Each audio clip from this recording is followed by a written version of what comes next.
오늘 주신 하늘 말씀은 누가복음 3장 1절에서 14절까지 말씀입니다. 한 절씩 교독하시겠습니다.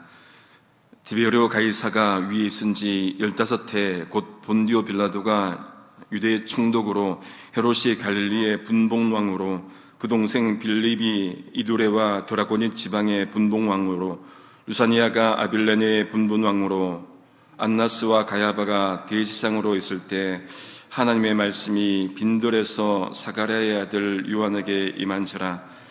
요한이 요단강 부근 각처에 와서 죄의 사함을 얻게 하는 회개의 세례를 전파하니 선지자 이사야의 책에 쓴 바 광야에 외치는 자의 소리가 있어 가로되 너희는 주의 길을 예비하라. 그의 첩경을 평탄케 하라.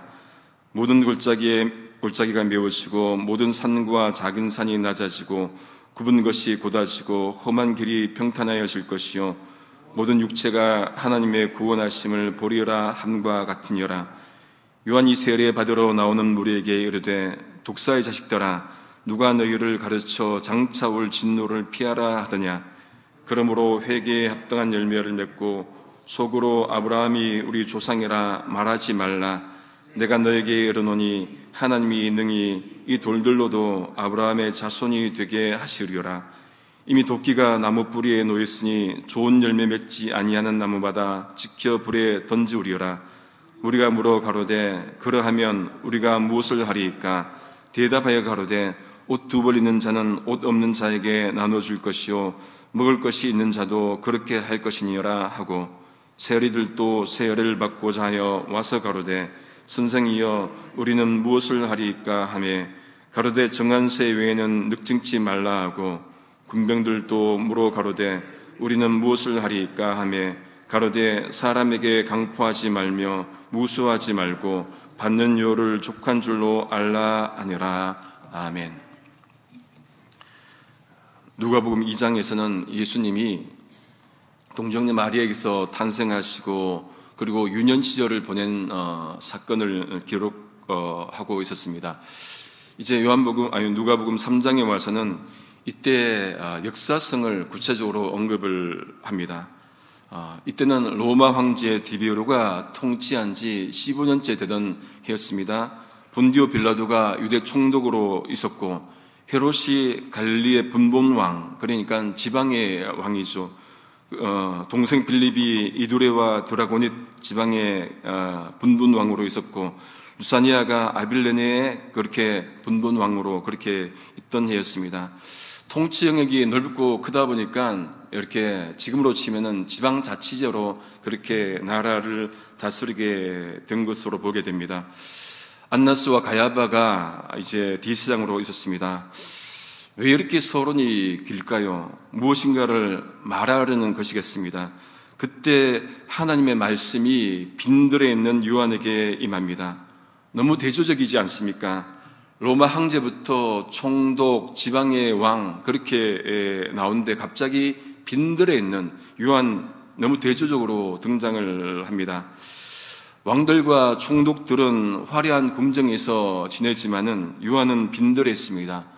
궁전은 세상의 중심이지만은 빈들은 세상의 변두리예요. 궁전은 세상이 집중적으로 관심 갖지만은 그러나 빈들에는 관심이 없습니다. 하지만 역사는 주변에서 시작이 되죠. 빈들에서 시작이 됩니다. 나무도 수목 한계선에서 더 강하게 자란다고 하지 않습니까? 이 대조적인 장소를 그런데 역전시킨 것은 바로 하나님의 말씀이었습니다. 하나님의 말씀이 궁전에 임하는 것이 아니라 빈들에 임했던 것이죠. 예수님의 탄생 소식도 궁전에 먼저 임한 게 아니라 빈들에 있던 양들을 치던 목동들에게 알려졌었습니다.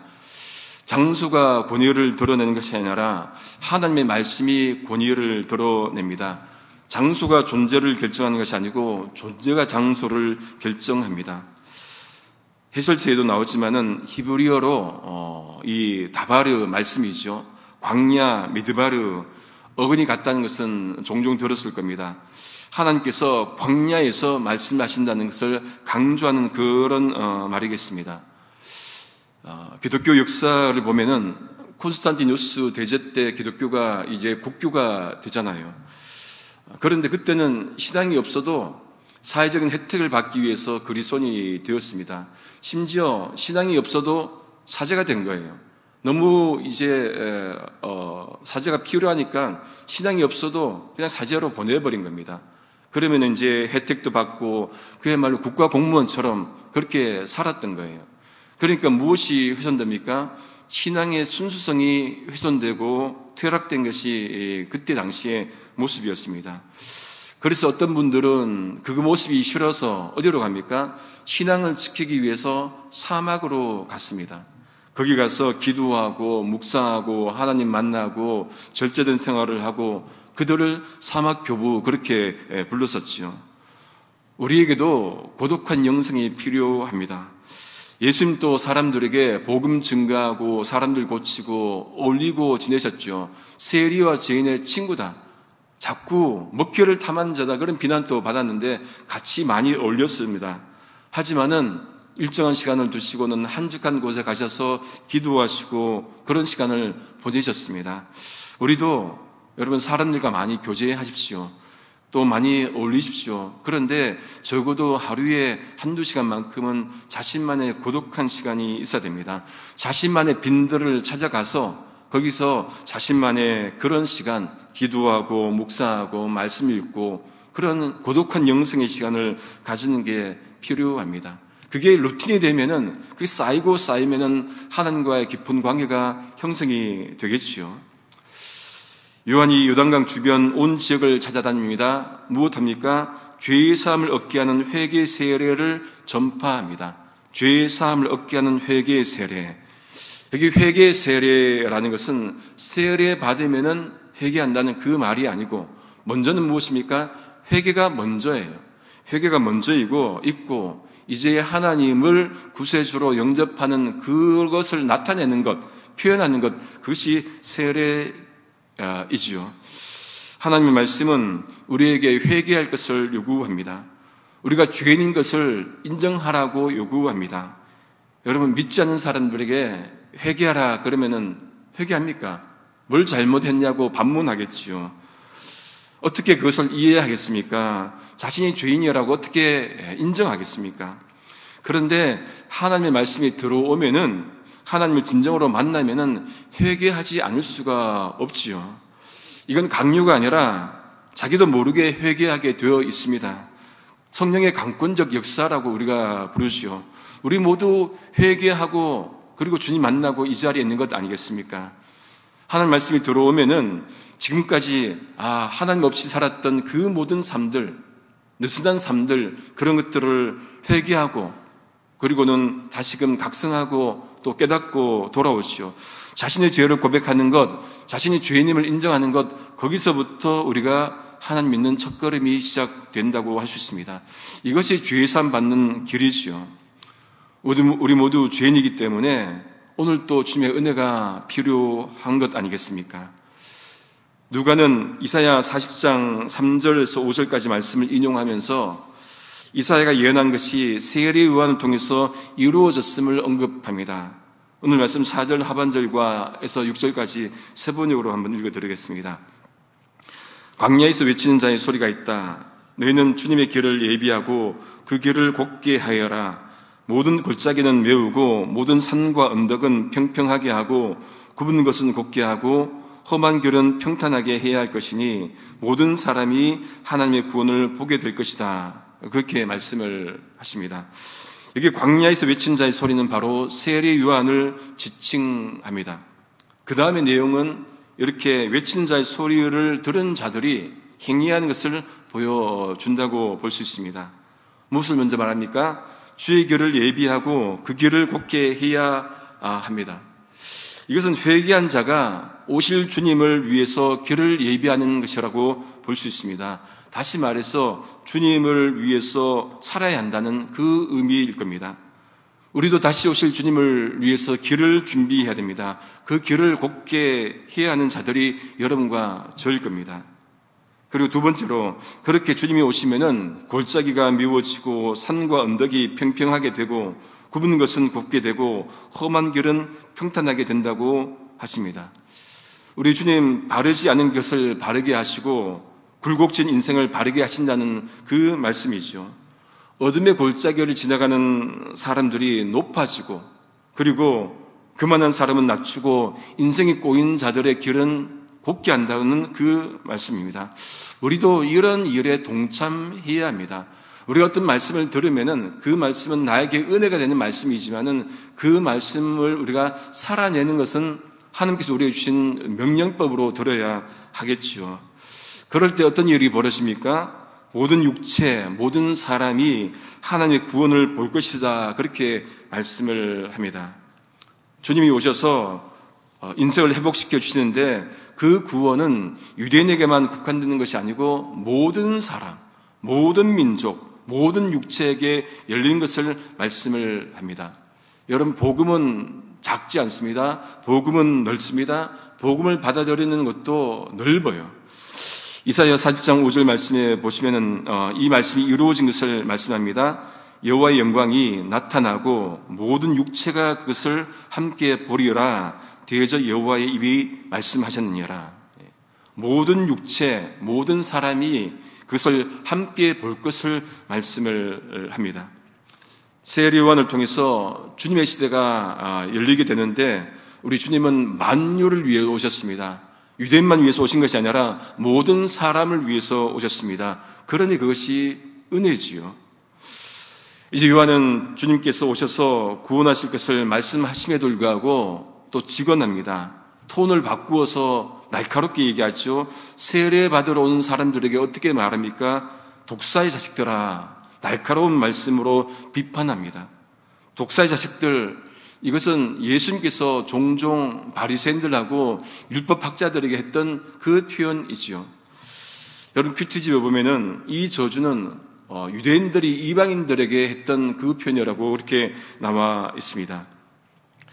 그런데 왜 이 표현을 세례 요한이 같은 유대인들에게 했을까요?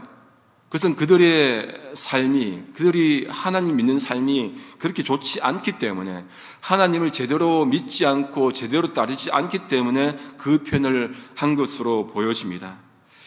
그러면서 요한이 누가 너희를 가르쳐서 장차올 진노를 피하라 하더냐, 그렇게 말을 합니다.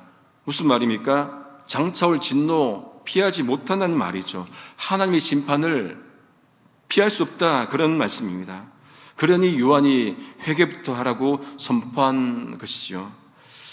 요한이 그들에게 이제 권면을 합니다. 하나님의 진노 심판에서 벗어날 수 있는 길을 제시를 하는데 어떤 것을 제시합니까?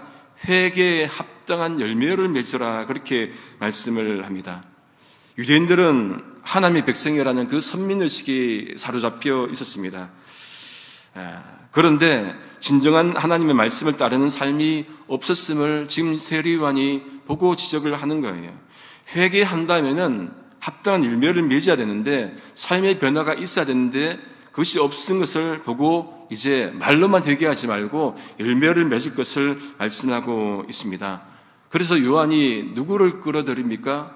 아브라함을 끌어들여요. 너희들이 속으로 아브라함이 우리 조상이라고 말하지 말라는 거예요. 무슨 말입니까? 아브라함이 우리 조상이야. 이 정도야. 우리는 아브라함의 후손이야. 우리는 회개하지 않아도 돼. 우리는 그렇게 살 수 있어. 그렇게 이제 내세운 것 아니겠습니까? 근데 그 말 하지 말라는 게 이 요한의 말이죠. 아브라함의 자손이라고, 선택된 민족이라고 저절로 죄가 용서되는 것은 아니라는 것을 말씀을 하는 것입니다. 왜 그런 거 있지 않습니까? 집안에 유명한 사람이 있으면은 삼촌이라고, 형님이라고, 나 그런 사람이라고. 또 교통법칙 어겨서 경찰에 이제 잡히면은 내가 경찰서장을 아는데 막 이렇게 나온 사람도 있지 않습니까? 그런 것 하지 말라는 거예요. 뭐 삼촌 찬스, 형님 찬스, 서장 찬스, 그런 거 쓰지 말라는 이야기입니다. 지금 여기 요한이 뭐라고 합니까? 아브라함 찬스 쓰지 말라는 거예요. 아브라함 조상 그 말 하지 말라는 겁니다. 하나님은 이 돌로도 뭐랍니까? 이 돌로도 아브라함의 자손을 만들 수 있다, 그 말씀을 요한이 하잖아요. 아브라함의 찬스 아무런 의미가 없다는 얘기예요. 자랑하지 말라는 얘기입니다. 돌로도 아브라함의 자손 만든다면은 그것이 무슨 의미가 있겠습니까? 마찬가지로 말로만 신자요, 우리가 신자로서 합당한 열매를 맺지 못하면은 그것은 말로만 주여 주여 하는 것과 다를 바가 없을 겁니다. 바울이 이 부분을 잘 정리했지 않습니까? 바울은 유대인이라고 다 구원받는 것 아니고 구원은 이방인 또 믿으면 구원받는다고 말씀을 하셨지요. 로마서 1장 16절입니다. 내가 복음을 부끄러워하지 아니하노니 이 복음은 모든 믿는 자에게 구원을 주시는 하나님의 능력이 됨이라. 첫째는 유대인에게요 또한 헬라인에게로다. 여러분, 첫째 먼저 유대인 구원받고 그 다음에 헬라인 구원받는 얘기가 아니라 헬라인도 구원받는 것을 말하기 위해서 유대인 앞에 슬쩍 넣은 거예요. 모든 믿는 자들, 믿으면 구원받는 게 이 말씀이잖아요. 그래서 오직 의인은 믿음으로 말미암아 산다는 그 다음 말씀이 나오는 것이죠. 오직 의인은 믿음으로 말미암아 산다. 믿으면 구원받는다. 유대인만 구원받는 것이 아니고 선택된 민족이 구원받는 것이 아니고 믿으면 구원받아요. 헬라인도 믿으면 구원받는다는 것이 핵심 요지입니다. 이제 아브라함의 자손이라면은 그 자손이라는 생색만 내지 말고 자손답게 살지 못하는 백성들에게 요한이 뭐라고 합니까? 도끼가 나무 뿌리에 놓였다. 잘라버린다는 말이죠. 끝이라는 말입니다. 그런데 끝이 아니에요. 좋은 열매 맺지 못하는 나무는 다 지켜서 불 속에 던져진다. 그렇게 말씀을 합니다. 진짜 끝을 내신다는 말씀이죠. 이런 요한의 천둥 같은 그 선포에 몇 부류가 와서 묻지 않습니까? 사람들이 와서, 백성들이 와서 먼저 묻습니다. 그러면은 우리가 무엇을 해야 합니까? 이 말은 회개에 합당한 열매를 맺기 위해 무엇을 해야 합니까? 그 말인 것이죠. 여러분, 묻는 것은 다행이에요. 우리가 신앙생활을 하면서 물어야 합니다. 질문해야 됩니다. 질문해야 답을 찾게 되어 있습니다.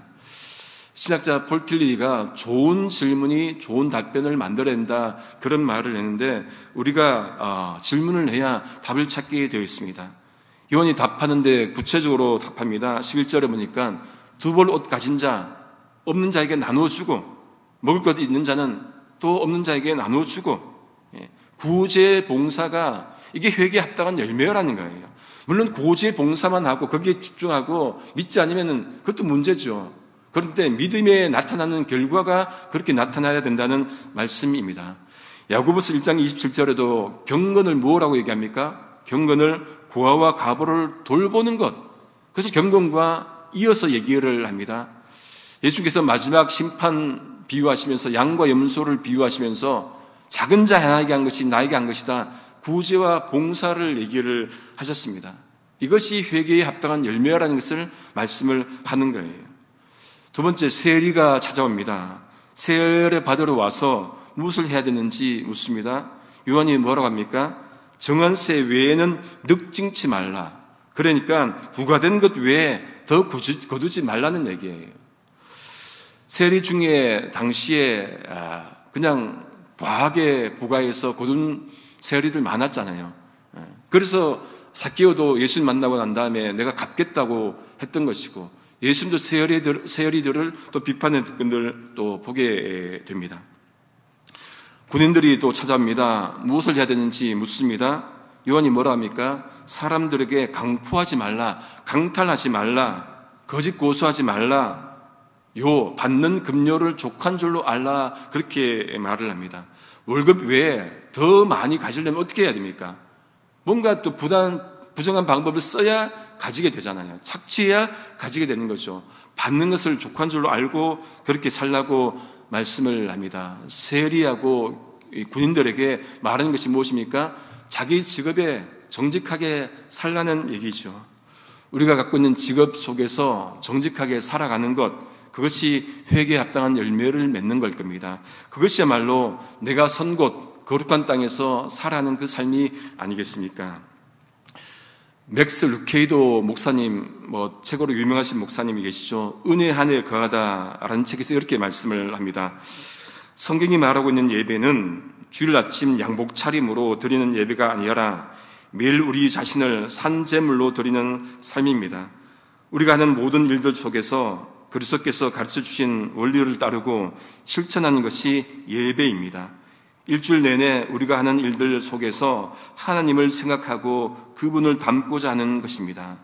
이것이 몸으로 드리는 예배이겠죠. 몸을 하나님이 기뻐하시는 거룩한 산제사, 산제물로 드리어라. 이것이 영적 예배라는 로마서 말씀과 이어진다고 할 수가 있을 겁니다. 우리 예배가 삶과 분리되면은 그 예배가 아니라고 말할 수는 없겠지만은 하나님이 기뻐하신 예배는 아닐 것입니다. 우리의 예배와 일상이 이어지는 모습이 회개에 합당한 열매를 맺는 것일 겁니다. 말씀을 정리합니다. 공리공론이라는 말이 있지요. 아무 소용이 없는 헛된 이론, 헛된 논의, 그런 뜻입니다.